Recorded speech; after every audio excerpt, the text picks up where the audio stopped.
Adam Scotti, thank you so much for coming on the podcast, dude.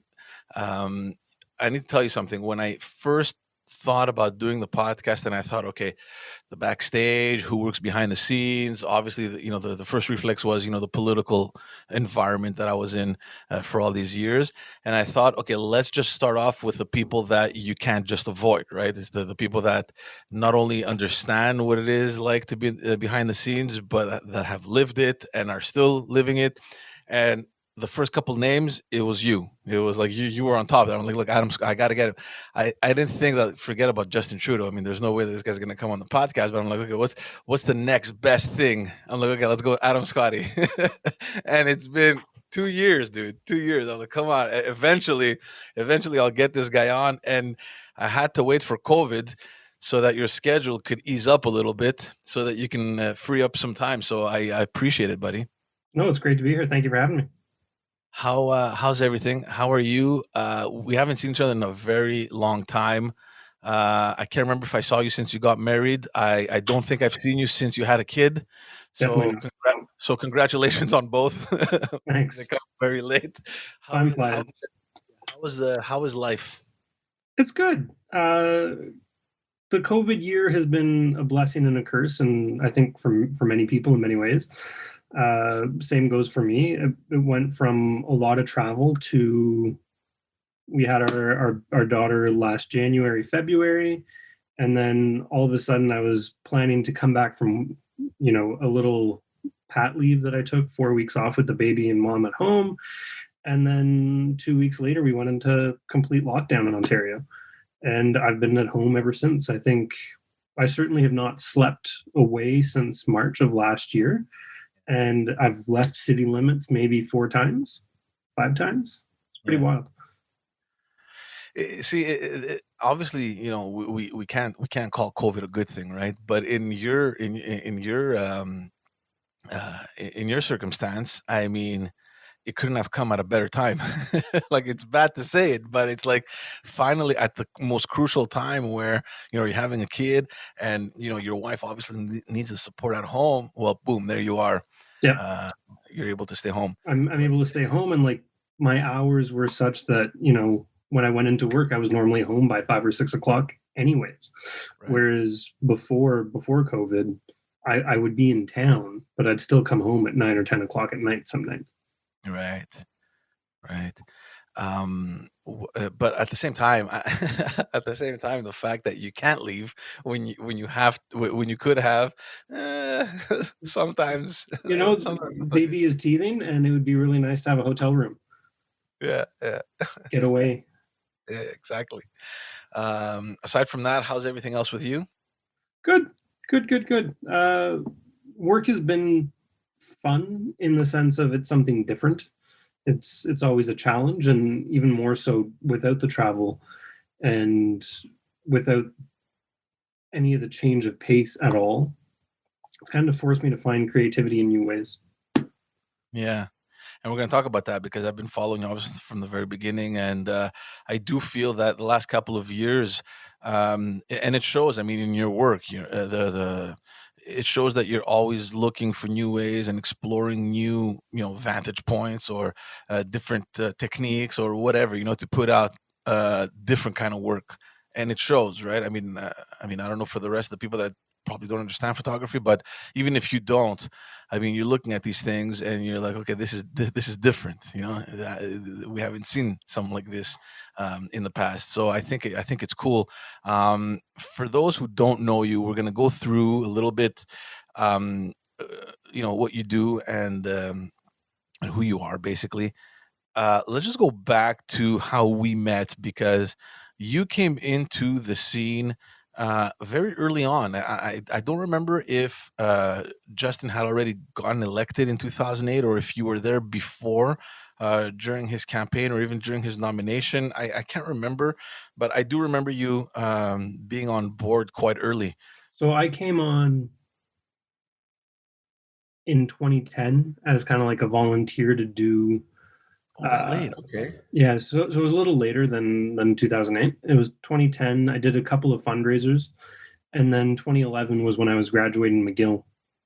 And because I'd done those fundraisers and I met some of the team, I just threw my name in the hat when the election was coming around. And I said, if you need a photographer, if you're interested in having somebody follow you around and provide photos, I'm happy to volunteer.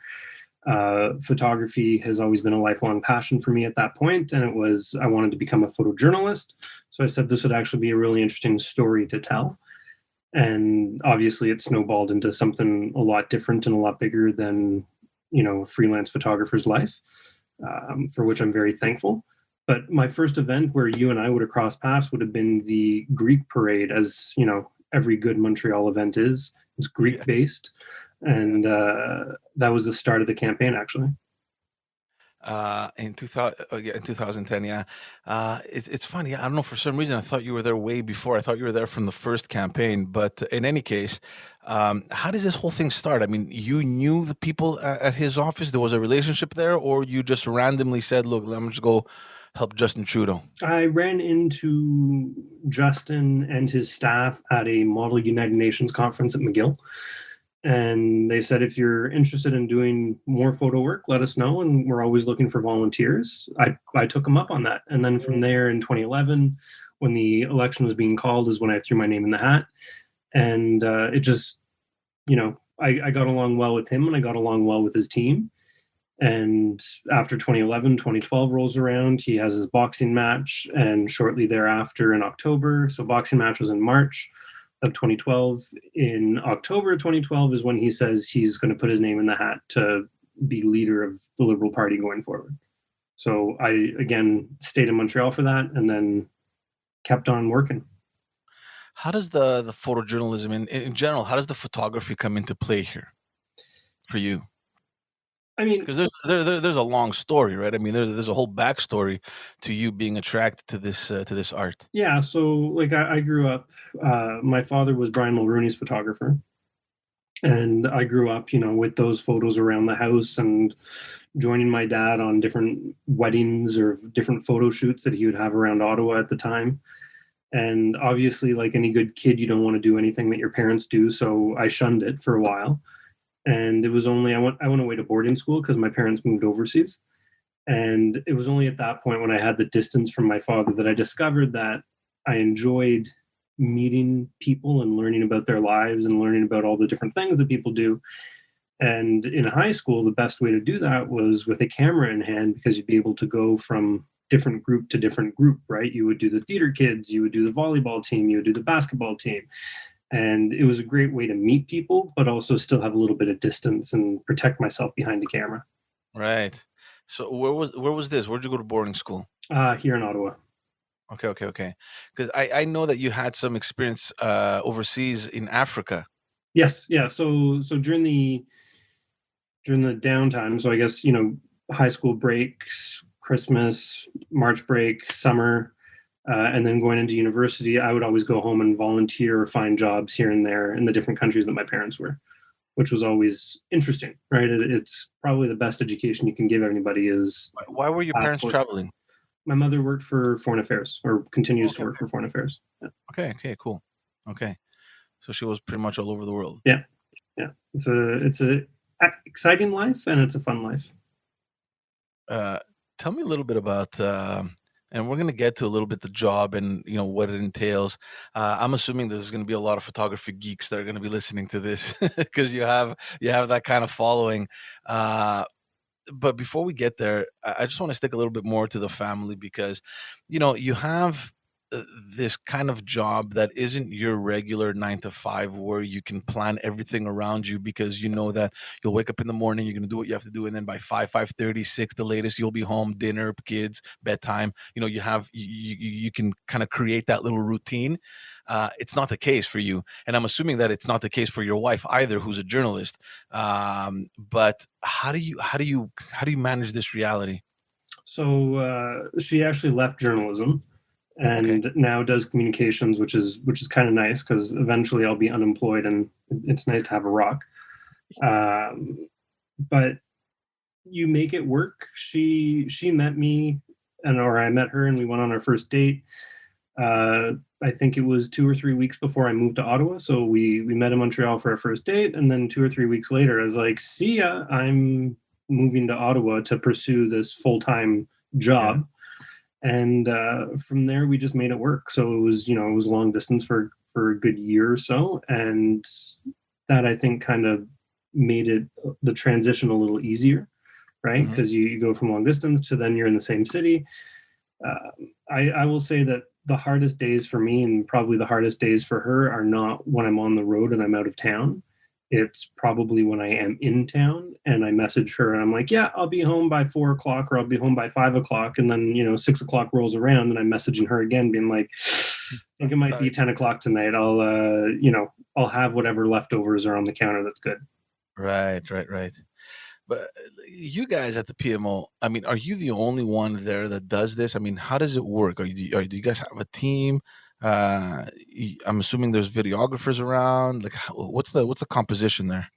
For the photo unit itself, it's myself, a other photographer, and then we're actually just in the process of hiring a videographer because our past videographer left in December. Okay, That's just the core visual team.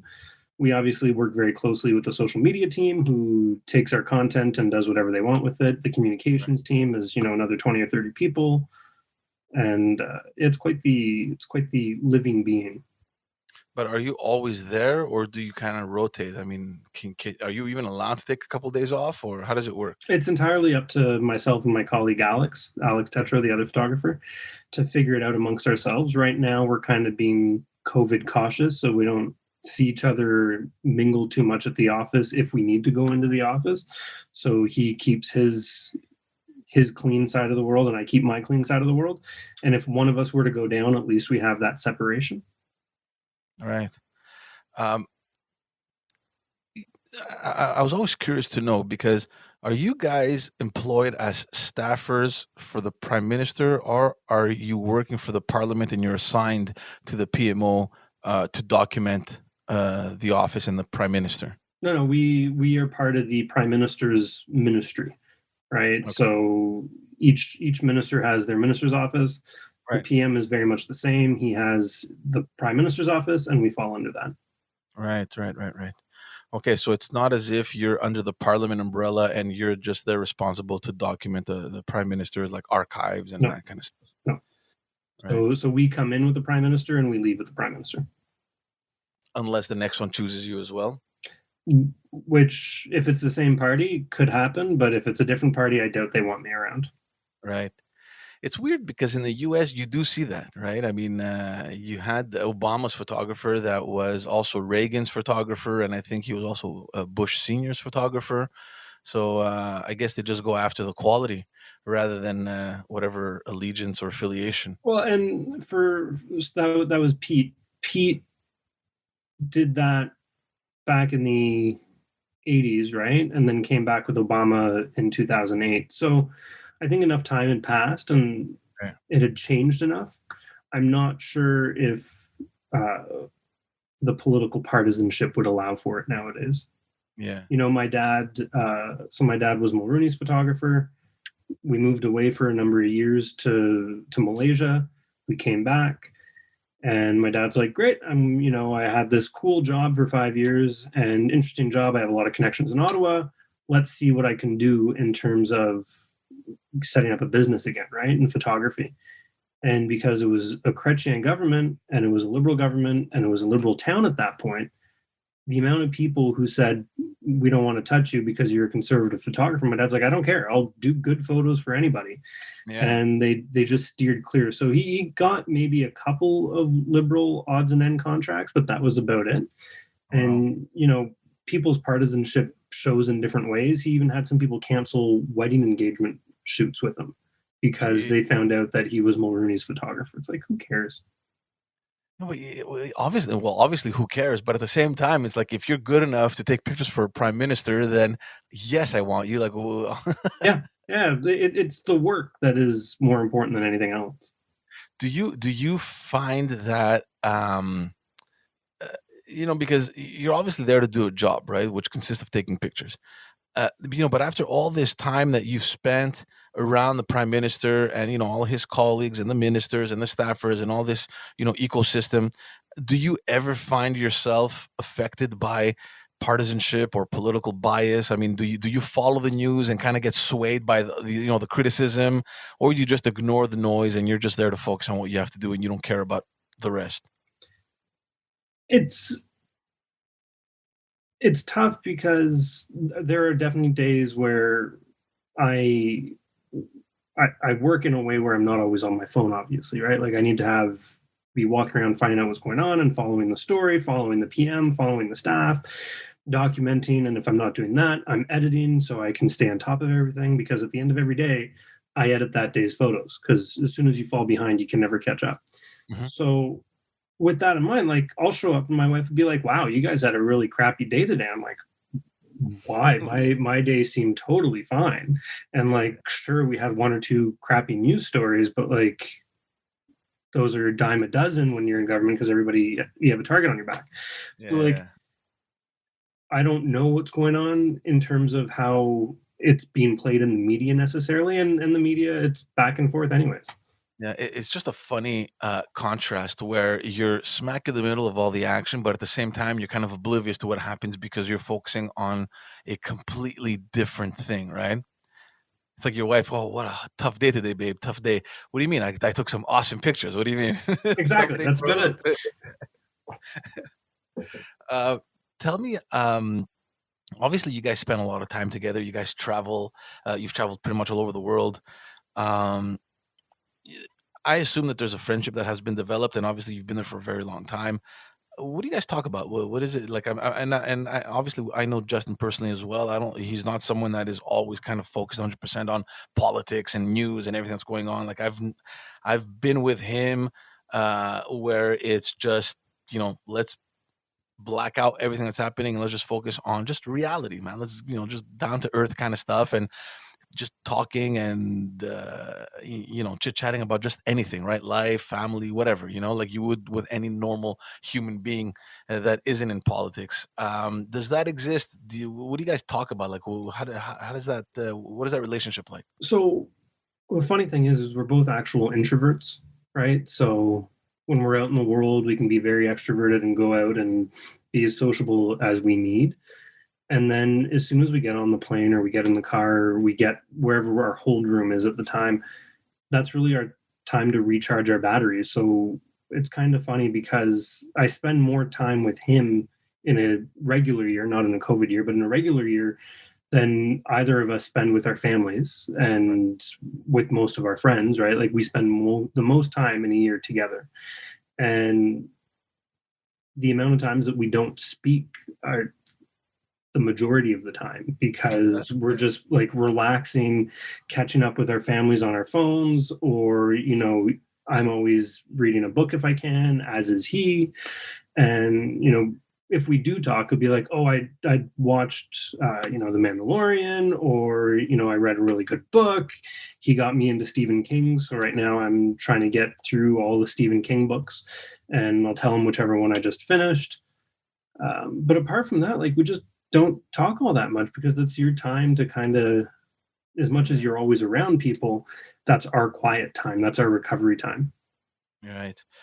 Is there like because I had this conversation with Harold Fortin, who was he was working with Premier Couillard, and we were having this conversation when he was on the podcast, and the personality that everyone else sees on camera or reads in the paper or hears on the radio, um, oftentimes is different, not in the sense that Justin isn't authentic, in the sense that that's the persona he is to so many other people, but behind the scenes, he's just a regular guy, right? I mean, he's funny, he has good jokes, or he's a family man, or there's this whole other perspective that people don't get to see, and you do.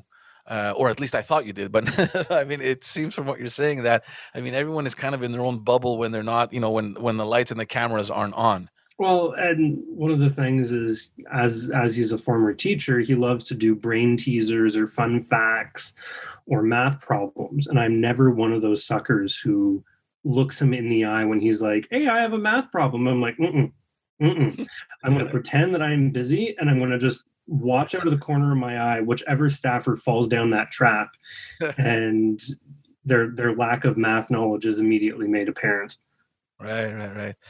Um, you touched upon this a little bit because eventually, and like we said before, I mean, it's not like you have a stable 9 to 5 job that you can control certain elements of. I mean, it's politics. Anything can happen uh, on a daily basis, right? Um, and eventually there will come a time where you will no longer work for the prime minister. Have you thought about what that next step for you is? Because it's not always obvious, right? Being a photographer, especially being freelance. And in addition to that, I mean, you have such enormous material over the last whatever 11, 12 years or whatever it will be by that time. Are you thinking of this of the next step or what to do with everything that you've done? I mean, I daydream more because I'm a realist, and my father's situation terrifies me in terms of coming out this the other end, being branded, the Trudeau photographer that nobody ever wants to hire again. So that terrifies me. But also, I've been doing this. It's 10 years since that 2011 election. So I've been doing this story and this arc for 10 years, which is a hell of a long time when you come to think of it. And after this, I hope to take a year off and just relax and do whatever I want. Kid will be in half day daycare, so I'll do half days with her. Um, Whatever that is fine by me. Like, I think this has been a really fun 10 years, and it might go on for a couple more. But after that, I'm happy to walk away from photography and do it in my spare time and, do special projects, but not necessarily live off of it. Right. And the government is a really big organization that would be fun to still be a part of and to help contribute maybe as a civil servant. Right. Right. Right. Um, how much has social media changed this profession? Because we mentioned Pete D'Souza back in the 80s and 90s, and any other photographer of this caliber that didn't have obviously these tools, right? I mean, you're known throughout the entire world because you're Justin Trudeau's photographer, number one, but also because your content is really spectacular, and the fact that you have these channels that allow you to promote this work. I mean, it must mean something. So it's interesting because I often talk to my dad. My dad doesn't understand. He gets it now, but he doesn't understand that you can take a photo on your camera, put it on your phone, and within 3 minutes, it's going to be on Twitter Right. and going viral, or whatever happens to it, happens to it. Back in the day, my dad used to hand out almost like Naked. postcards. Yeah. And it was like, fill out the date, fill out the event, fill out what you were wearing. Can you describe yourself? Redhead, bearded, 30s, this, that, and the other thing. And then he would find those photos and people would mail in those postcards, and then he would have to send them the photos again. And then you would have, every so often, you'd have somebody who would lie, who, would be a 65-year-old man, but would only pretend that he was 40 years old. And you're like, yeah, you're not fooling anybody, buddy. You do not have a full head of hair, right? Like all of these things. Like, so to have social media now where it's almost immediate, the job has changed in a lot of ways. Where my father he did the documentary thing, but he also did what we call the grip and grins, right? So the posed photos with people, because back in the 80s, people didn't necessarily walk around with a camera. And yes, we like a professional photo, but as soon as we came in with Prime Minister Trudeau, nobody wanted my photos anymore because people wanted their selfies on their phone because it was a lot quicker, Right. Right. which was a blessing in a way because it allowed me to kind of step back from the scene and document things a lot differently. And it's much And nicer, right? I mean, the style that you have that is much more candid shots rather than portraits and staged. My personal, obviously, uh, um, my personal, I mean, liking. Yeah, of course, it's much better. I mean, can you imagine going through like 10 years of just Justin Trudeau posing with someone? no, no, no, no, no. So it's nice that it gives me that freedom to kind of step back and go tell the story in a different way without needing to be 2 feet away just in case somebody needed a photo. Uh, the social media is a blessing in the sense that I get to share everything that I do, or the large majority of what I do, directly with people without having to go through different things. I'm lucky that my office, I did a year in review for 2020 with COVID. My office was totally cool with me just putting that out on my own without having a second set of eyes run on it. Obviously, I had people check it and stuff, but they've come to a very comfortable spot where they trust me on this kind of thing now. It's Uh, interesting that you're mentioning that. I mean, how does it normally work? You're taking pictures and you can't choose what goes out. I mean, you just send it in and they take care of it? they take care of whatever they want for the Justin Trudeau and the Liberal Party and the Prime Minister platform. So all those different entities have people Right. that pick out what they want. But at the end of the day, it's your picture. What if they choose something that you wouldn't have selected, or because of through your professional eyes, it's not right, or something's off, or and they obviously don't see it the right way because they're not photographers, right? They're communications or PR experts. I mean, has it ever happened that you send them your bunch of pictures and they just go with completely wrong option? So I will say yes, because as you, the photographer and the artist, you're always like, well, that's not my best photo, this is my best photo. But at the end of the day, they're also communication professionals, and they used what they saw fit for their own entity. And that's why I like having social media, is I'm able to show off my work in the way that I want, and I'm able to share, I'm able to show that behind the scenes feel for people without going through a different filter, right? Right, right. How do the rights work in this industry? I mean, can anyone just take your pictures and publish them? Like your pictures that have appeared in magazines or in newspapers or even sometimes on TV. Do they go through you guys to get the rights to those pictures, or the minute that they're out, they're available for everyone? As soon as it's on social media, it's a whole different ball game, right? Right. But because I am working for the government of Canada, I see these photos as, if you want to use them in your magazine or your textbook, like, yes, you are free to do so. Okay. I was almost sure that okay, let's call Adam Scotti. Can we use your picture, please? Well, Then they will give credit, which is always appreciated, yeah. and that's about it. I was convinced that there was a phone call. Hey, Mr. Scotti, how's 50,000 sound? We'll put on the cover of the Yeah, Trudeau. no, no, no, no, no, no, not even close. Not even close.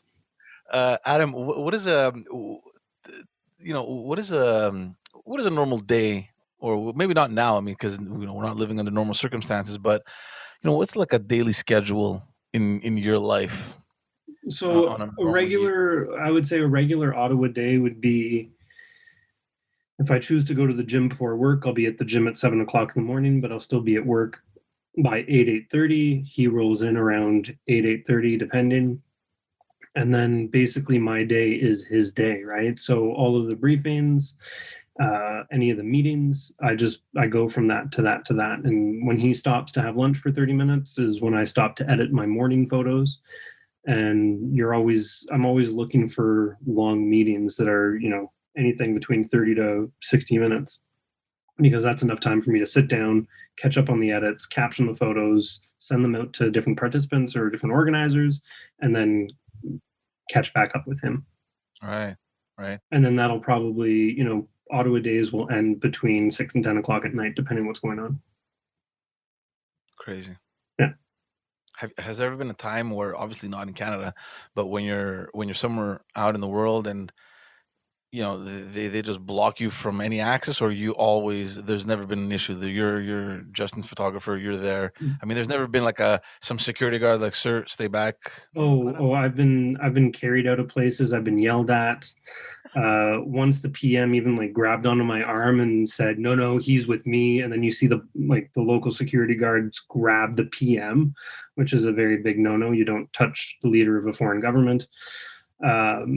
So access issues traveling abroad are a serious issue and Yeah. take up the majority of my time, which you look forward to the travel because it's something different and something new, but then you kind of dread the whole access issue. So if I go to Paris, if I go to London, if I go to Washington, and I work with my colleagues there, they have generally a similar approach that we do, in terms of the photographer has an all access pass.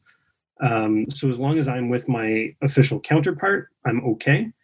And obviously there's some variances there. But as soon as it's a summit, as soon as it's a foreign nation that doesn't understand how the official photographer works, I am sitting in a waiting room for a couple hours just twiddling my thumbs. That must suck. Yes. Yeah. And there's nothing to do about it. I mean, there's no way that anyone can intervene and say, "Look, this guy is attached to the PM." You get creative. I've taken like the interpreter's badge that whoever's standing there checking badges doesn't care if you have a camera. They're just told that if somebody has an interpreter or a doctor's badge, they can go in. So then you get snuck in. Or if you see the American delegation going by, you can generally like swoop in behind them and pretend that you're talking to them. And Right. then the Americans have a lot more clout, so they'll walk in with bigger groups and you'll just sneak in behind them. Right. There are a lot of tricks of the trade that you pick up as you go from summit to summit. And then whenever I see a different colleague of mine, we'll exchange notes as to how we got into different places. Yeah, you leave a trace. Here, Yeah. guys. Yeah. Here's how you go in. Yeah.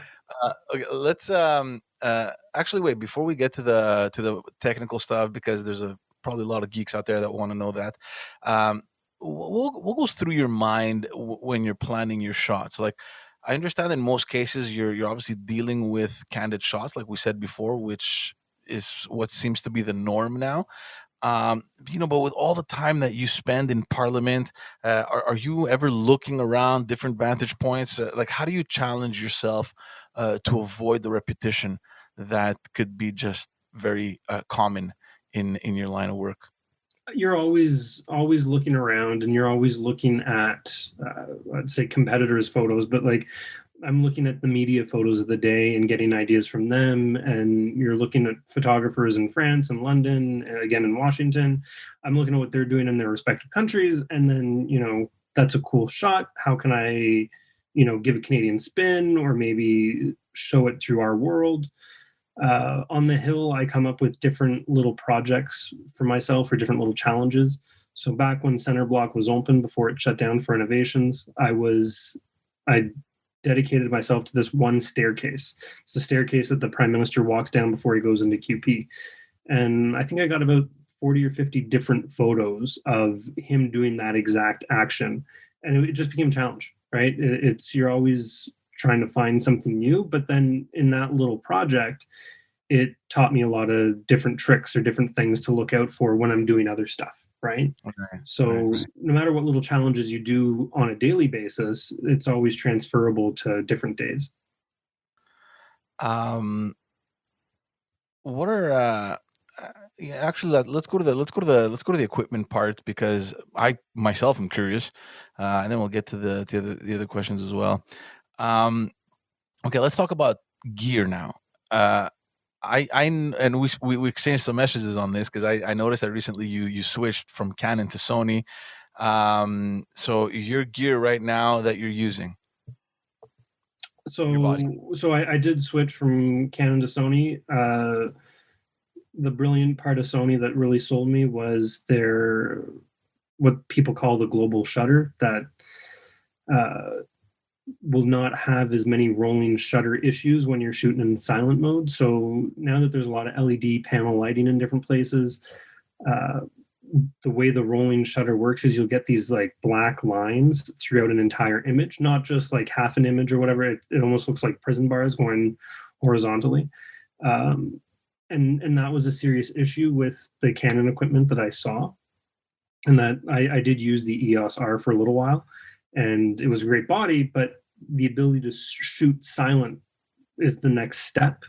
Hmm. And that really was phenomenal, as well as, and I know the R5 and Canon now has a tracking ability. The tracking diversity is still not as Sony's is, because right Hmm. now I can pick a point here, and then if that point starts moving, the camera will just track it, Hmm. and I'm able to like put my little tracker on anything I want in the frame, and then I'm able to move around.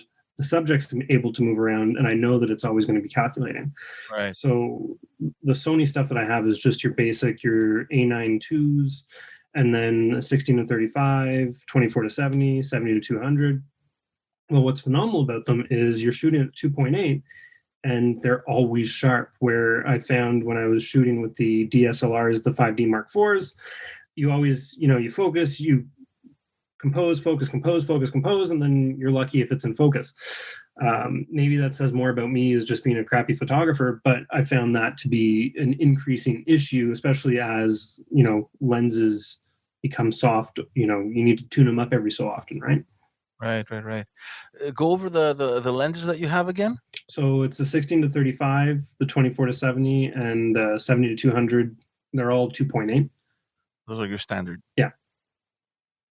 Anything? I'd like to get some primes, Yeah. but that's in the eventual roadmap. Right.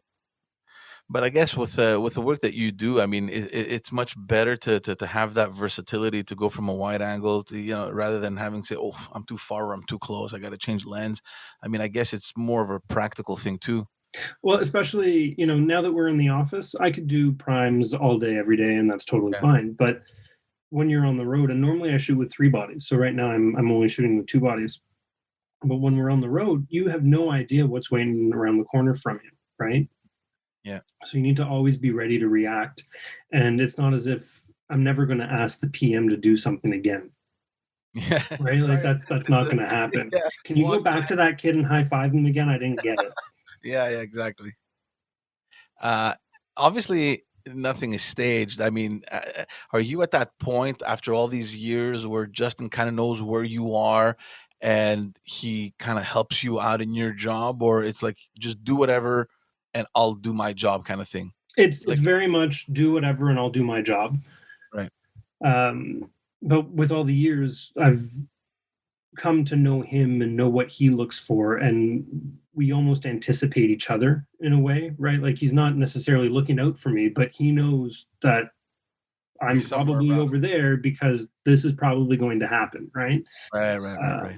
But it's always funny because there will be moments he's like, well, yeah, Scotty wasn't even there to do this, and I was like, actually, here's the photo, I got it.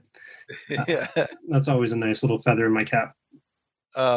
What about image processing? How does what do you use? I'm very basic because the pace of this job is such that I'm not going to sit down and figure out a new workflow. So back when I started, it was Lightroom, and it has stayed Adobe Lightroom. My colleague uses Photo Mechanic to do essentially a similar thing, and then he pops it into Lightroom. I find when I'm on the go, what I'm doing is whenever there's 5 or 10 minutes of nothing happening, and I can look away, I edit on my camera. So I flag the photos that I want to keep. I delete the ones I want to delete. And then, instead of sitting down at your computer with 3,000 photos, you sit down with 1,000 photos. And then from the 1,000 photos, you go down to 250 photos that you caption and edit. And then those are the ones that you pump out. Right. What are the rules in photojournalism? Are you allowed to do any like hardcore editing, kind of retouching, or it's basically, cropping and just, It's basic cropping, some exposure, and some color balance. That is the extent of what I do to my stuff. Some people will play with different levels a little bit more, but I think as soon as you start playing with the file more, you're kind of taking yourself further and further away from the reality that you captured. Mhm. Right. Um, so the process, you put your picture in, when you bring it into Lightroom, what's the standard things that you look at? So I have a basic Like the workflow kind of thing. yeah, I have a basic development standard that gets applied to every photo. These are like the top things that I always do no matter what. So there's a little bit of sharpening, there's a little bit of noise reduction, there's a little bit of contrast. Because I shoot raw, it's telling Lightroom what raw processor to use, and then or what raw version to use. And then I have my metadata that is automatically applied, just the basic stuff, right? Like copyright info and how to find me if you need to look it up in the info. And then from there, I'll always edit the photos first, flag the ones that I want to actually keep, edit them, and then go back and caption all of them with who's in them, what's going on, and what the event is. Right. Right. Fantastic. Uh, We have a couple pictures. Let's just go over the pictures, and it's fun. We're gonna talk a little bit the story behind them and why you chose that particular picture. So this is one of the first photos that I would have done on the 2011 campaign back in early April of that year. To me, it's more just a snapshot of when I joined the team. Like that's how young the kids were, and to me is more mind-boggling, right? Like, yes, we as adults do change, and you can see differences in the prime minister over the years, but like it's way more apparent now. Zav, who was a teenager and almost as tall as me, it's quite jarring emotionally for I think anybody involved. Yeah, I think the kids are the best indicator of time because I mean you don't see it too much on yourself, right? I remember seeing he had Ella when he started, and obviously when we started working together. Uh, Zav was a newborn. Yeah, It was he didn't even have the other one.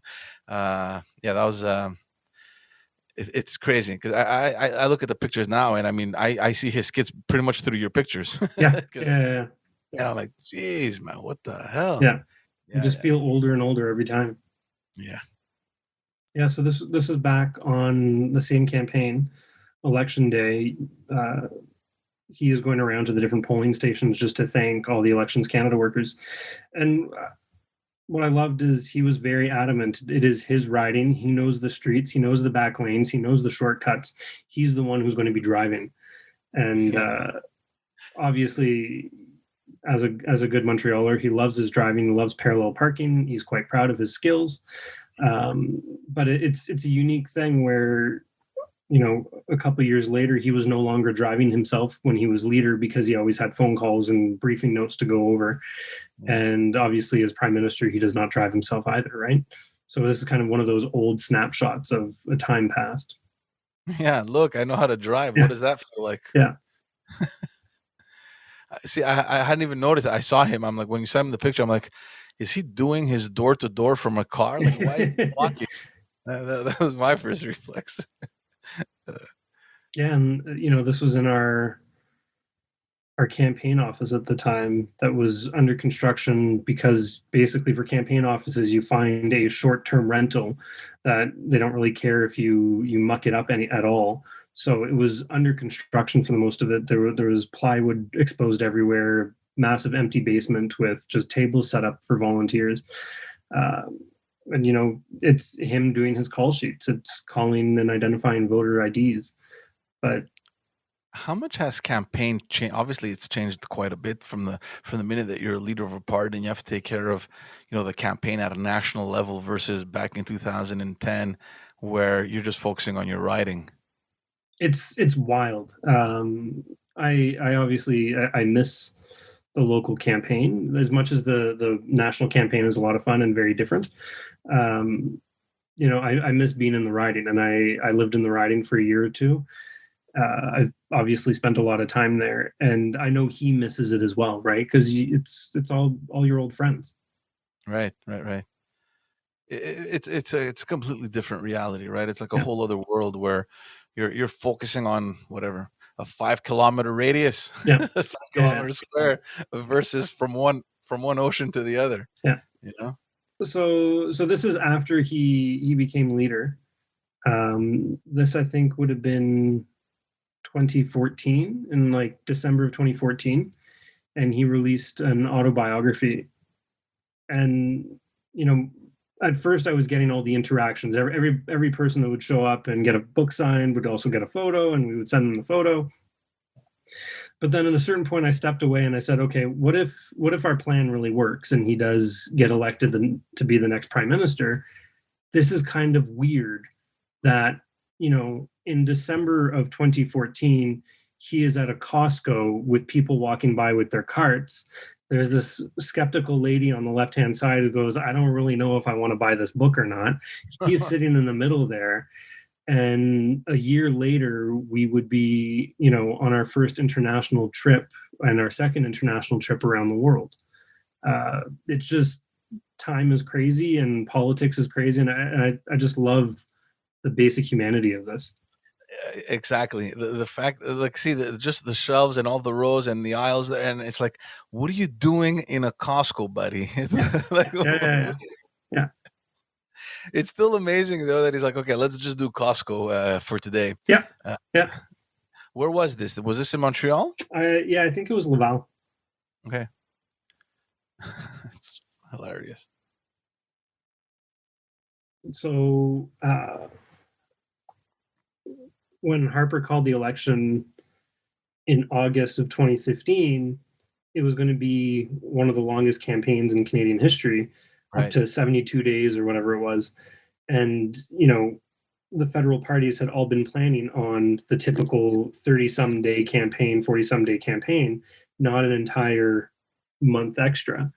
And with that, you had to have some creative processes in terms of you're not going to get your campaign plane right away. You're not going to get your campaign bus right away. So we had a fairly strong feeling that the election was being called that day. And here we are flying out to Vancouver because we were going to start it in Vancouver. And as much as we had a hunch that the election was going to be called, we didn't fully know. Like, nothing is guaranteed in this life. Right. And the pilots actually got a news telegram in the cockpit saying the election has been called. So this is the chief purser on the flight letting Justin Trudeau know that, yeah, you are officially in campaign mode as soon as you hit that ground in Vancouver, and it's go, go, go. That's incredible because I'm assuming that nobody, I mean, phones are off. Yep. There's no means of communicating, so they had to go through the pilot. Yeah. Yeah. That's Yeah. amazing. And I think we continued flying commercial for the next like 3 or 4 weeks. No way. Yeah. Yeah.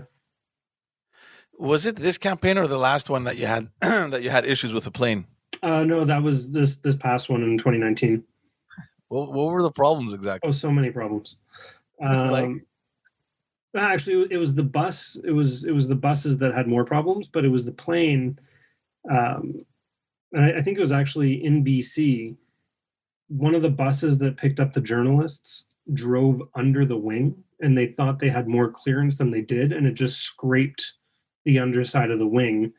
And that obviously has a lot of structural repercussions that either the airline and the plane company want to deal with. So that had to get inspected, and we only ended up getting the main Liberal branded campaign plane for the last half of the campaign. it's funny. Yeah. I mean, it's a nightmare for any of the staff who had to work Oh on yeah, it and figure out. yeah, the logistics Yeah. and just getting everything in place. Yeah. These are these are the types of pictures that I love because, and you do this a lot, right? Like you go wide angle and it's like, here, you find them. Yeah, you find them. You'll figure it out. You'll figure out where everybody's looking, and generally that helps.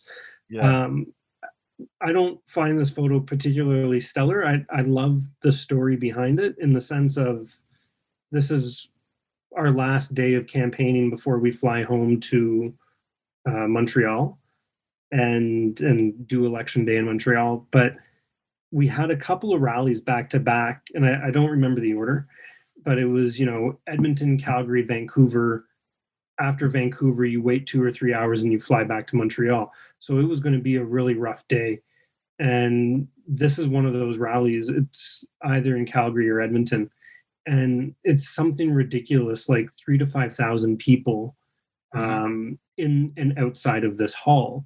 So there were so many people in this hall and crowding in through the doors that my camera started fogging up, and that's what you see. The lens flare is that's actually just fog, Mhm. and I'd have to wipe my camera lens to then take a photo, wipe my camera lens, take a photo. And to me, that was just absolutely bananas. I'd never seen anything like it, and I probably never will again. Wow. This was last election? No, 2015. Oh, 15. Okay. Yeah. Yeah.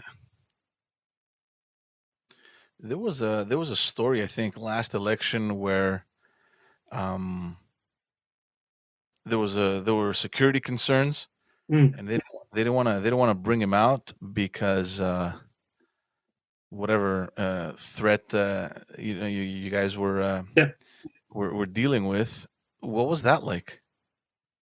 Uh, I mean, it's stressful. Like you don't want anybody to get hurt. You don't want your you don't want your buddy to get hurt. Like, and thankfully we work with some very professional members of the police, either at the RCMP level or at the Toronto City level, and thankfully nothing happened. It's just one of those unfortunate situations that you also feel for the people in the room who are getting even less information, and Yeah, you don't want to alarm anyone you don't either. want to alarm anybody.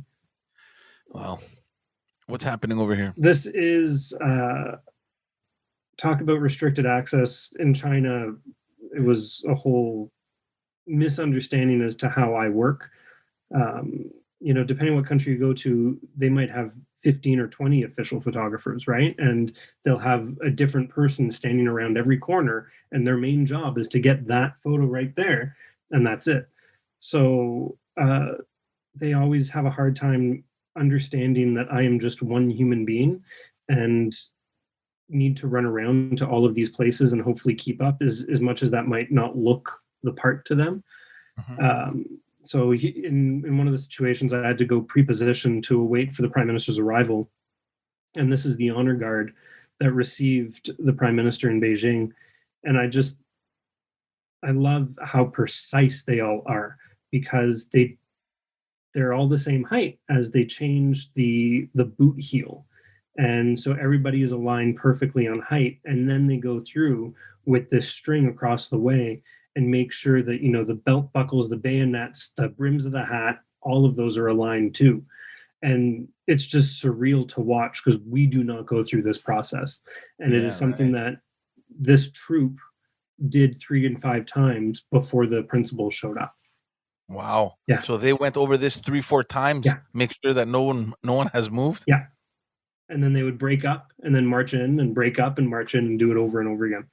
Until they get it. Yeah, it was wild. That's crazy. I love this next one. So yeah, this is I love showing people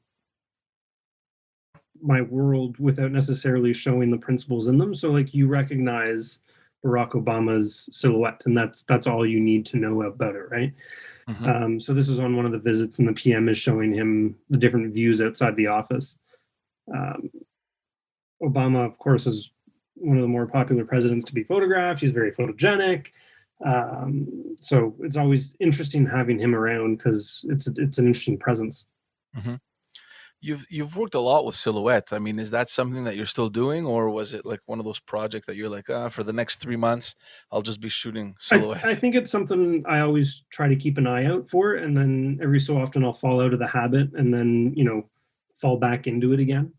Right. Again, it just goes back to having different tools in your tool chest to approach different situations on a varied basis. Right. This next one you're gonna have to explain to me.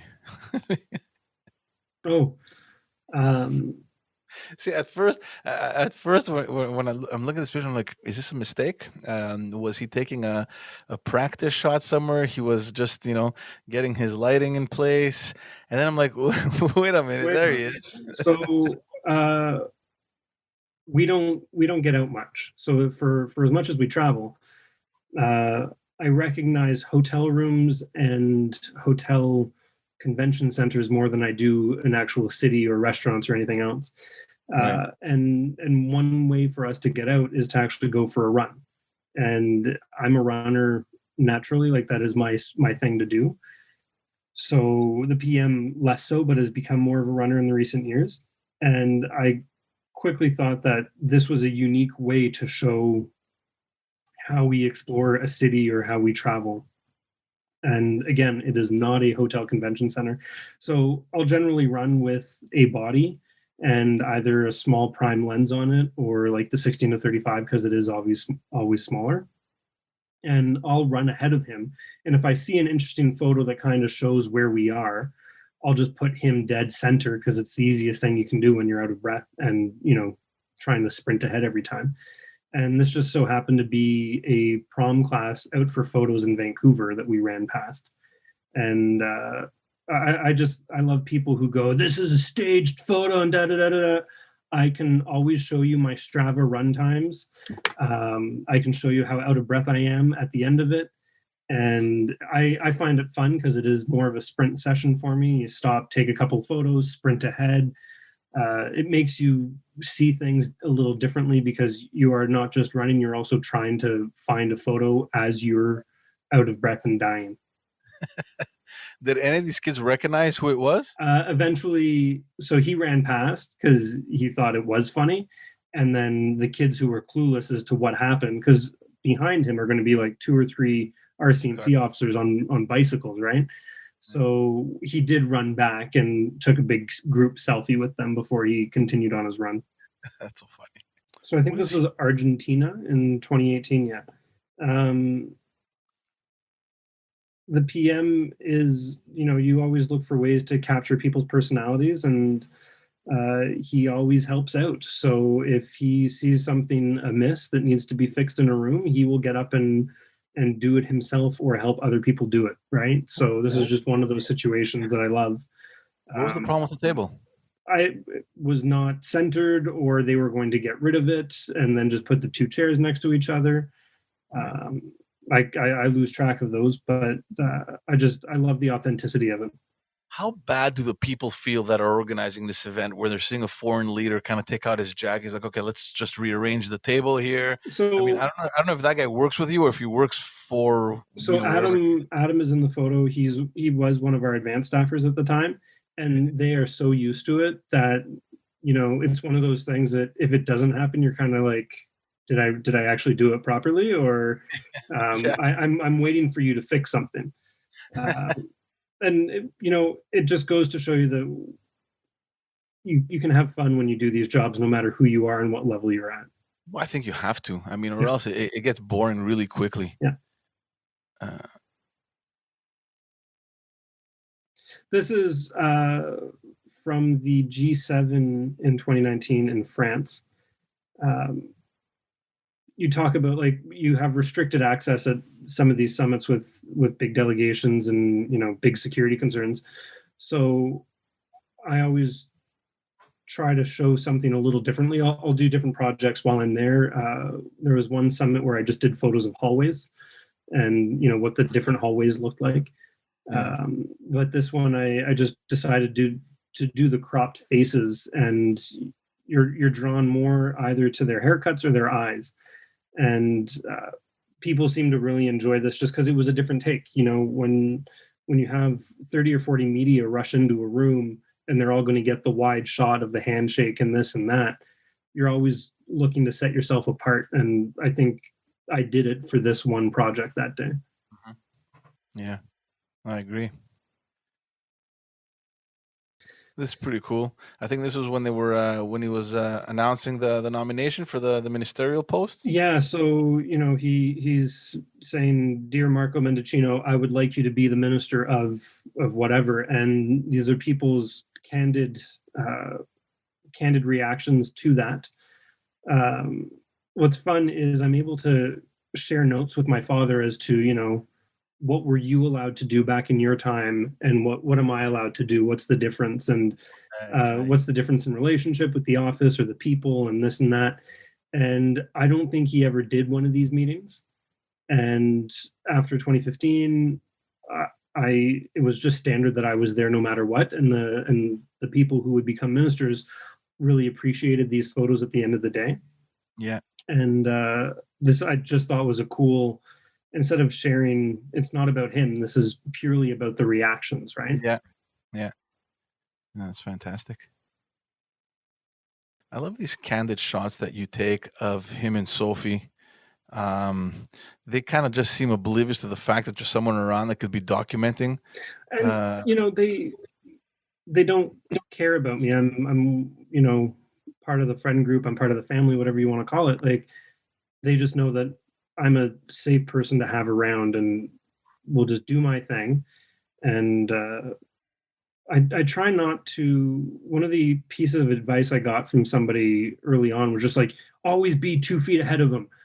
And in a situation like this, he is so rarely alone, and he knows that people are around him and behind him. Like, you don't need to see me walking 2 feet in front of you the entire time that Right. you exist around one another, right? So it's nice to give him the space, and you get these more quiet moments, right? Sophie takes off her shoes after the PM, and Sophie went to Rideau Hall to call the election, essentially, right? To speak to the GG before the writs were being drawn.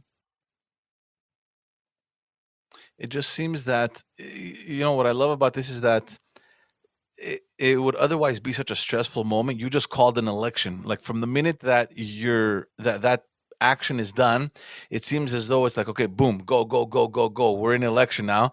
And it's like the complete opposite, as if they're just, it's done. Let's go home and chill now, kind of Yeah, thing. it's game time, but you still have your moments, right? Yeah.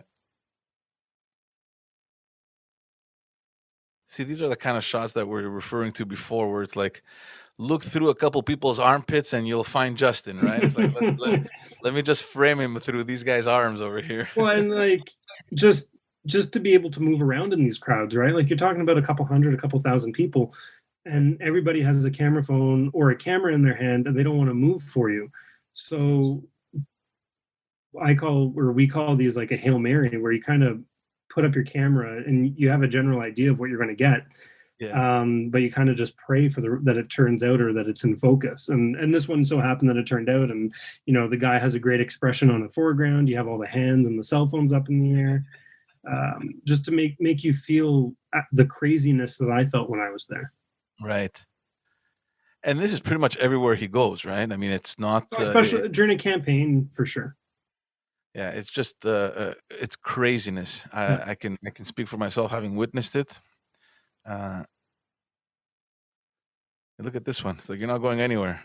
Yeah. So I uh, compared to the previous photo, sometimes I just say screw it. I'm not going to go into the crowd, and there's no sense, nothing to be gained from doing it. So then you'll stand on a good vantage point, and then it's great to see things differently, right? Like I think that is a really cool shot, just to see everybody try to reach out and be a part of it. Right, right, right.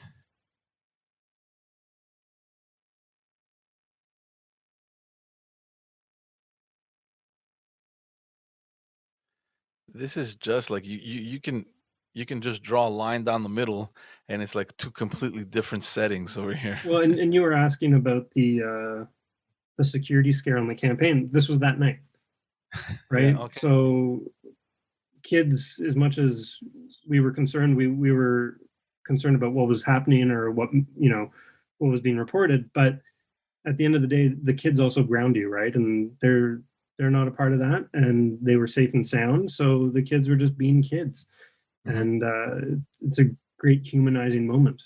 So the threat was already active there, or I think so. I can't remember, Mhm. um, but ultimately the kids did not end up taking part of that event, right? Just out of an abundance Yeah. of caution. Right, right, of course. Was it true that he wore a bulletproof vest under his suit? Yeah, yeah. The media has photos of all that stuff. My God, that's crazy. It's crazy. It's unfortunate. Of course. This I wanted to ask you because, and I know how you are. I've seen you work over the years, and obviously you have a very original way of exposing him in your pictures. I mean, you're indoors. Like, what's the thought process? Were you going to end up in this place and you just went in there beforehand, or were you just randomly outside? You're like, that looks like an interesting place. Let me see if I can go through there and grab him through the window. Yeah, so if I see people in the windows, you're always trying, because it's always an interesting photo from Hmm. either side of it. Just with the glare on and the reflection on the window from the outside, sometimes it really doesn't work. Right. So one way around that is to, if you can pop in somewhere, is to shoot from the inside looking out. Hmm. And I got a couple. There's a series from Amherst, and I always love it because it's another way to show you the excitement, right? It's not just in those big crowds with a couple hundred people. It's Right. he's walking by a donut shop and people go to the window to look out. Okay, that's a donut shop. I thought it was like I a think seniors it's residence. a coffee shop of some sort. Yeah. Okay. So you just okay. So yeah, in that case, yeah, it's easier to just walk in. I honestly thought it was like a seniors residence. I'm like, wait, the guy just walked into the I need your access, the window access, No, please. no. Sometimes people are like, yeah, come on in, like this is ridiculous, take photos. And other people would be like, I don't want you here. It's like, okay, I'll just keep on going. Yeah, you'll always get those. This one I love, man. The zoom pen. Yeah, that was something that this was one of our last rallies of the 2019 campaign. And you're four photographers standing on the same vantage point and you're trying to do something different than your colleagues next to you. Right. So this is just a concept that I had in the back pocket that I wanted to try eventually, and it seemed to work out really, really well. Yeah, no, that's nice. Does he still do this? Did he do this after last campaign? Yeah, so this started in 2015. He in the evening the night before he is declared to be the next prime minister, we went to bed at God knows what time, 2, 3, 4 o'clock in the morning after I was done editing. And then at 6:30, we were back on the bus to go to, this is Jerry Metro, I think. Mhm, Um, and we thanked his constituents, right? Because at the end of the day, he is an MP first. mhm. And we did it again in 2019. So you're a little worse for wear. It's a little rough in the morning just because you're exhausted from the campaign trail in general. Mhm. And he still does this, and it's a great moment. It's a completely impromptu thing, so there is security around, but they're able to give him a little wide berth, Yeah. and it's just a very natural, candid moment. Are there any reactions that you that weren't so happy? There are, but normally, if somebody doesn't like him, they'll just shout something as they're walking past, right? Yeah. But that's And that's the nature of politics, and you get that on either side. no choice. What's happening over here, man? This is she was our head speechwriter at the time, at the start of the pandemic, and I think this is the first few days of the PM being in lockdown. So the PM, Sophie she tested positive for COVID-19, and he and the family go into lockdown at the house as they're quarantining. And then we as staff are just trying to figure out, okay, so the prime minister of the country is in lockdown at the house, and different COVID things are locking down in the province and this and that. What are we going to do? And this is our speechwriter settling in for the long haul. She has all the essentials that she needs: her lemon water, her smoothie, her hot sauce, and her salt. She's ready for anything. That's just funny. Yeah, it's the stories on the sidelines that also paint a picture of the time in office, right? Because people don't realize that, there are real people behind Yes. the scenes, right? Yeah.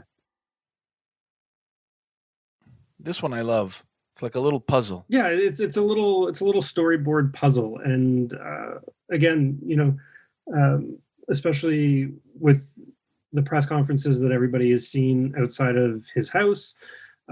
This is a press conference on the Hill, but they don't change from day to day, right? And when you're doing them 4 or 5 days a week for months on end, uh, yes, there are little details, but sometimes it's more fun to draw them all up together, right? So you have everybody walking in, you have the half face photos with the different COVID alert app signs, you have their shoes, and then you have them walking in, right? Like it's its own little cartoon. Yeah, no, it's fun, but see, these are the good things that you do because it shows that you're always looking for new ways, not only to bring people a new look to what a photographer does, but also for you. I mean, you want to make it fun, right? I Mhm. mean, you don't want to get bored of just the same style of pictures all the time. I think I've seen this kind of picture like I don't know how many times where he just ties people's shoes. Wow, what's wrong with the people around him? Generally, you are too sleep deprived on an international trip to really care. Like you just whatever's on your bed that night, and you put it on, you go. Patrick's shoe came undone, and we do love to tease Patrick because he's a wonderful human being and quite funny. So this is just an outtake of like, oh dear Patrick, you need more help, and the PM got down to tie his shoe. It's hilarious. Yeah. So this is again another example of different ways to shoot repetitive events. We were in Ethiopia and we had something like 15 or 20 bilateral back-to-back meetings with different heads of state and heads of government. And you know, once I get the main shot of the two leaders speaking, you then try to find something different, right? So people are like, "You're always shooting the same thing. Doesn't it get boring?" It's like, well, it only gets as boring as you let it be. And you know, it's again another fun challenge of this is the entire day summed up in creative ways of shooting it. Of course. This one kind of became viral. I remember when it first came out. Yeah. It's like it's like the main subject isn't even Justin Trudeau. It's that guy thinking he won the lottery. So this is a citizenship ceremony in Amherst, Nova Scotia, and you know it's obviously an exciting day. They're being sworn in and becoming Canadian, and they think that is special enough. But then unannounced, the Prime Minister walks in and is there to greet them and congratulate them on becoming Canadian. Right. So I love the reaction, and it's not just the guy. Like there are a number of faces throughout the audience that are just losing it, and Well, I mean, you gotta put yourself in their shoes as well. They're like, okay, this is my citizenship ceremony, and the person at the head of this country just randomly yeah. walks in, congratulates me. I mean, it's something that they're going to be remembering for the rest of their Oh, lives, for right? sure, for sure. So this is March 11th, just before the PM would have gone into lockdown, and you know, it's the COVID year that was 2020 in terms of my job. It's fascinating to see the progression of how we responded to COVID-19, right? So this is March 11th of last year, no distancing, no masks. Right. It's just surreal. And these are the top people charged with the reaction, but it was, you know, the understanding at the time was this. And then, you know, we still feel it sometimes now that the understanding changes every couple of months or every couple of weeks. Yeah. No, it's crazy to see the transition, right, Yeah. from where we were and how careful everyone is now. Yeah. All right, last shot. You kept the best one for the end because this is really technically challenging to do. And for the people watching, I mean, this isn't several shots put together in Photoshop. This is one shot taken. No, it is multiple shots. Oh, it is. Oh, I Yeah, thought yeah, you yeah. had open shutter kind of. No, the reason why you can't do the open shutter is because then he would be transparent Yeah. in different sections. So what I did is I stood as still as I could, and I just continued taking shots while rearranging my focus so he would be in focus as he moved around this one space. And Okay. then Okay. you layer it in Photoshop. See, Um, yeah, because I was wondering because normally when you do the open shutter, I mean, you see kind of you can kind of see through, yeah, right? it's a ghost image almost. Yeah, and when I saw him on the right, where you kind of see through his legs, I'm like, okay, this is what it is. It's an open shutter. Yeah. But I'm like, how the hell do you do that? I mean, there's light. There's so much light in there. I mean, you must have found a way to kind of darken, like with an ND filter, or. But again, I mean, it's very challenging to do this shot and to get it so spot on, right, where you don't Yeah. see so much ghosting happening. So I relied on Photoshop. It's not something that I had to teach myself. I had to look this up on YouTube to figure out how to do it because I my understanding of Photoshop is so minimal because we don't edit our images, right? We do our color correction, our contrast, and exposure, and that's about it. But this was just a different way to. I could have put the 6 or 7 photos together of him just marching back and forth and made it a big tile. But I thought this was a lot more powerful in terms of an image, just because Oh, it does show the movement. yeah. Uh, Dude, fantastic. And I've kept you on for a long time. I've been wanting to have you on for so long. Um, just before we go, is there any moment like for you throughout this whole journey? What is or some or if not one, of the more memorable moments for you? Something that you're gonna be like, wow, I can't believe I kind of lived through like this specific moment, or moments. I like the campaigns are fun and interesting because of the speed at which you travel across the country and see and meet so many people. Um, I always love going north. We went inside the polar circle to Inuvik once. Anytime we go to Iqaluit is always special. Learning about all these places that a lot of Canadians don't generally go to. And if ever you wanted to go north, I would highly suggest that you go north, no matter what time of year it is. There's interesting things to do and learn about, and people to meet. But also, I look back on trips to the White House, and I can't really believe that I was inside the Oval Office, or trips to the Elysee in Paris. And the highlights for me are always going to be meeting the colleagues and meeting the people behind the scenes. Right. It's the leaders are yeah, that's Barack Obama, and that's cool, nice to meet you. But it's nice to hear about the stories of how other people do the jobs and live the similar lives that we do, right? What's one or maybe more moments that you don't even want to think about anymore? Oh, I've obviously forgotten about all the photos that I've screwed up and I've missed. Those always burn in your memory for a good week or two, and you try to just move on, and next day will be better, and you hopefully won't make that same mistake again. What about on a political level, like something that happened that you're like, oh God, I wish I never have to relive this again? Honestly, I couldn't tell you what I had for breakfast yesterday. Like my memory is so gone right now in terms of like a goldfish. Uh, I don't know. Like it only happens when I'm going through photos and I'm like, oh right, we that happened. Right. So in terms of bad events, good events, it's honestly tough just to come up with it. Right. Dude, I want to thank you so much. I don't know when we're going to see each other again. I hope it's going to be soon. Yes. But whenever that time is, hopefully I'll be able to come and hug you if we allow. There are going to be a lot of hugs in the next year, I think, once the vaccine is rolled out. For Even sure. people who aren't huggers would just be like, bring it in. Yeah, exactly. Dude, thank you so much. Take care of yourself. Stay safe. I hope to see you soon, buddy. Best of the family. Take care. Appreciate it. Take care, buddy.